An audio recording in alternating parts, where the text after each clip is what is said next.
بسم اللہ الرحمن الرحیم۔ السلام علیکم ورحمۃ اللہ۔ میرے محترم مسلمان بھائیوں اور عارضی دنیا کے مسافر دوستوں، آج کی ویڈیو میں ہم ایک ایمان افروز اور رونگٹے کھڑے کر دینے والا واقعہ لے کر آئے ہیں۔ 50 ہجری ہے اور حضرت امیر معاویہ رضی اللہ تعالیٰ عنہ بساط خلافت کے واحد حکمران ہیں۔ سابق خلفاء کی طرح اسلامی فتوحات وسعت پذیر ہیں۔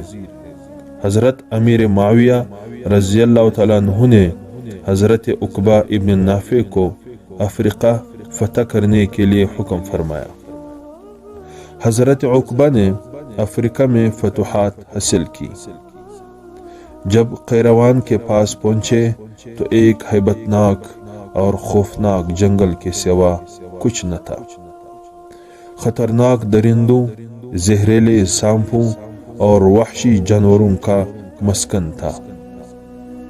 وہاں انسانوں کا گزر ناممکن سی بات تھی۔ سالوں تک درندوں سے مقابلہ کرنے کے بعد کہیں آبادی کی نوبت آ سکتی تھی، مگر حضرت عقبہ ابن نافع نے قیروان کو ایک اسلامی شہر بنا کر آباد کرنا طے کر لیا تھا۔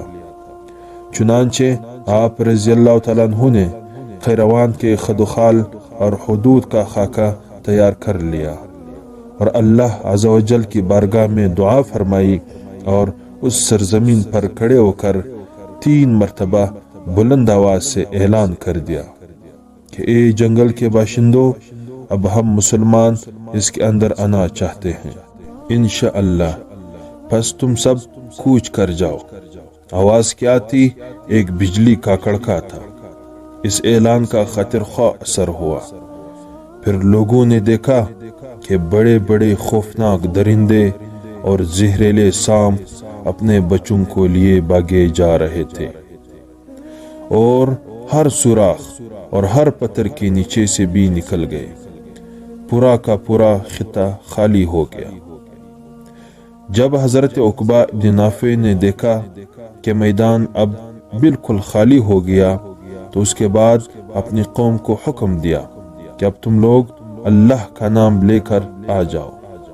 چنانچہ انہی کے اشارے اور حکم پر قیروان بسایا گیا۔ بڑے بڑے غیر مسلم مورخ آج حضرت عقبہ ابن نافع کو قیروان کا آباد کرنے والا تسلیم کرتے ہیں۔ حضرت عقبہ ابن نافع رسول اللہ صلی اللہ علیہ وسلم کے زمانہ میں بچے تھے، صحبت حاصل نہیں ہوئی تھی، آپ افریقہ میں ہی شہید ہو گئے۔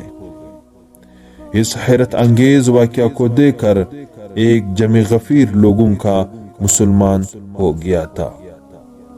اللہ تعالی ہمیں بھی صحابہ رضی اللہ عنہم اجمعین کی نقش قدم پر چلنے کی توفیق عطا فرمائے، آمین۔